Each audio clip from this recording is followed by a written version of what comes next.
welcome back to the channel. You know who it is by now.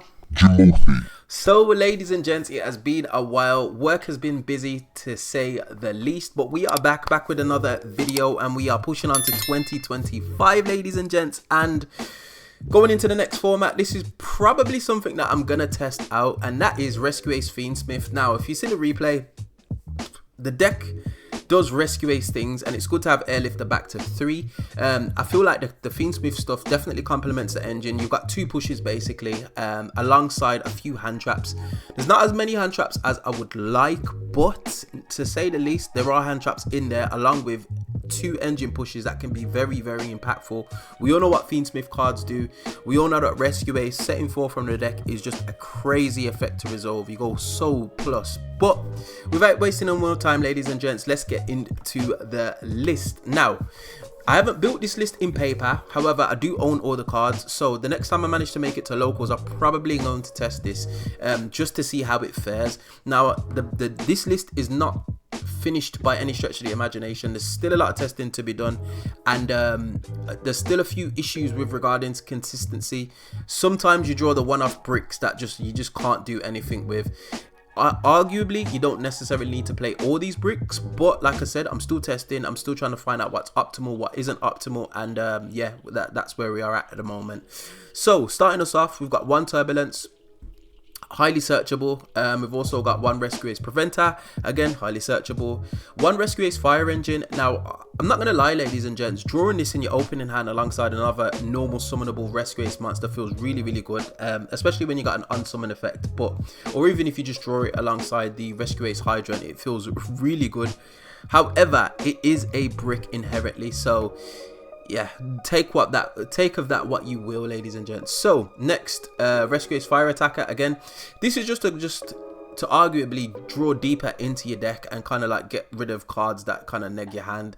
Although there isn't that many cards that kind of neg your hand in this list specifically, apart from some of the traps, and obviously Fiendsmith Paradise is a nice discard off the Fire Attacker effect. We've also got free airlift, that goes without saying. He is back, ladies and gents. I'm actually not playing Rotor, which I probably should put in, you know. I probably might even side the Fiendsmith in Paradise and put the Rotor in, but anyway, that's a story for another day. 3 Rescue Ace airlift, that as well as 3 Impulse and 3 Hydrant. I've maxed out on these because I want to see a normal summon, so that's like 6 quote-unquote starters, to be honest. Potentially need to like up it with another reinforcements of the army, but that's neither here nor there. And then obviously the Rescue Ace engine, I've gone for 3 Fiendsmith Engraver, as well as the 1 Lacrima, alongside the Tractus, as well as the Fiendsmith in Paradise. Arguably, you could potentially cut this and put in another Fiendsmith Tractus. It's, again, this engine is nice. It's just, at the moment in this list specifically, there are consistency issues, so potentially cutting this and putting in another starter like reinforcements of the army, for example, might be a little bit more beneficial, and you can side this. However, it is a nice out. You can't guarantee whether or not you're going second or first, but dumping this off Lacrima always feels good, and more times than not it's going to be buried in your deck, but there are going to be times when you draw 3 of these traps and it just feels awkward.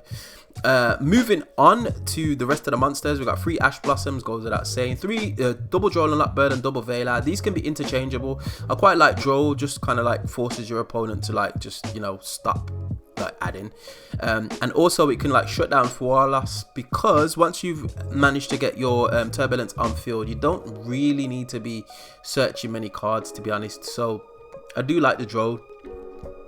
1 for 1 additional starter, it is definitely needed. This could potentially be something else, but I decided to put in 1 Triple Tactics Talent just because I thought like it could potentially do some stuff. Yeah, is what it is. The Rescue Ace stuff goes without saying. 1 Alert, triple Emergency, 1 Rescue, 1 HQ, as well as the Contain and the Extinguish. I'm not playing Reinforced, or I'm not testing Reinforced. I want to see how this list fares. Like I said, I'm still testing. As well as the Triple Infinite Impermanence, that's just another one of the hand traps list, as well as the Fiendsmith in Paradise. Now, all in all, ladies and gents, from what I've been testing so far, the hands that I've been drawing have been doing pretty well. typically you get a double push. You get a push with your Rescue stuff and you get a push with the Fiendsmith stuff, and it seems to be working in tandem, which is not too bad. The only issue is obviously if you draw too many normal summons, there's not a lot you can do, but like I said, it still needs a little bit of tinkering. Going on to the extra deck, double Desiree, because people like to spam the Kashtira cards, and I played against Kashtira and a couple of times actually, and you'll see a few in the replays that I show at the end of the video. He wasn't able to do it on the replay, but there was a couple of times when Unicorn tried to banish the Desiree from an extra deck, which he did, and it meant I just had another one. So yeah, it's the same with the tracked issue as well, but I'll talk about that when I get to it. One Necro Crit Princess goes without saying. One DDD High Wave King Caesar. You kind of have to make a decision. I like the idea behind this. So when you do go into your, or potentially go into your Fiendsmith sequence, you could either go into the High King Caesar or the sequence, and you just kind of have to make that decision based on what you might be going up against. So yeah, I like that decision tree. Both cards are powerful. One gets you into Desiree, which we all know how strong it is, and then this just protects you from Nib, stops summoning effects. So very, very strong card. One Access Code Talker, one Promethean Princess, because essentially we're playing a fire deck. One Agnum Day. Agnum Day is nice. When I first bought this card, people were like, oh, this card's alright, it's not the best. Desiree is obviously way stronger, but as time's gone on and I've played it more and more and more, it just seems right to play, especially with the piercing damage and the buff that it gives to Desiree. It just makes your effects super solid. So yeah, I do like the Agnum Day. One SP Little Knight. One Fiendsmith Sequentia, one Moon of the Closed Sky. It's quite easy to get two bodies on field, to be honest, in this deck, whether that be through emergency, whether that be through any kind of your Fiendsmith stuff, and just go straight into Moon of the Closed Sky and then just like branch into your Fiendsmith stuff, providing an additional light fiend monster in your graveyard to resolve the fusion effect.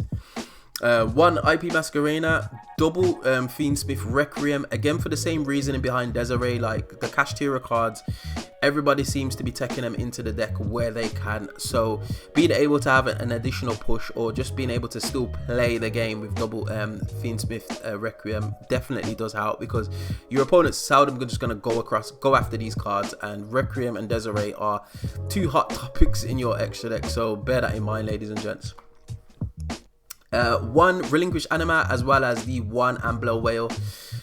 Ignore the side deck, ladies and gents. This is just some placeholder things that I thought might be useful. This can be tinkered around with anything. I will say though, Nib is looking pretty smart in this next format, and I like the way that Nib is. You have to play around it. Your opponent might not necessarily have it, but you do have to respect it. If you don't respect it, you can just get your whole board or whole strategy obliterated in one foul swoop. So I do think Nib's probably a mainstay. Everything else though, it's interchangeable, so you put in what you will, ladies and gents, and let me know in the comment section below. And that is it. I just wanted to share with you guys what I've been testing, what I'm thinking about taking to locals, because as we know, ladies and gents, meta cards are expensive. I do want to build Malice. I'm not far off. I'm probably going to buy a box of crossover breakers and see what I pull from it, and then see if I can trade some of those cards for some of the Malice cards. But Malice is looking rather expensive, just for the White Rabbit and the Field Spell basically, and I don't really want to shell out all that money, so we'll have to wait and see if it can be a bit astute with my trading options and potentially take it into some Malice cards, because I do like the look of that deck, more so than the Rizal cards. But anyway, I'm going to leave you with some replays. What I will say is, just before I go, the replays, ladies and gents, like, I don't feel like I finished a game in the 45 minutes to an hour testing session that I had.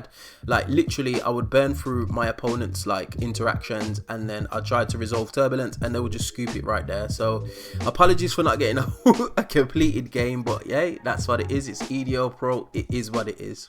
But if you do like this content, you know what to do. Hit that like button, share, subscribe, and I will leave you guys with the replays, and I will catch you on the next video. Peace.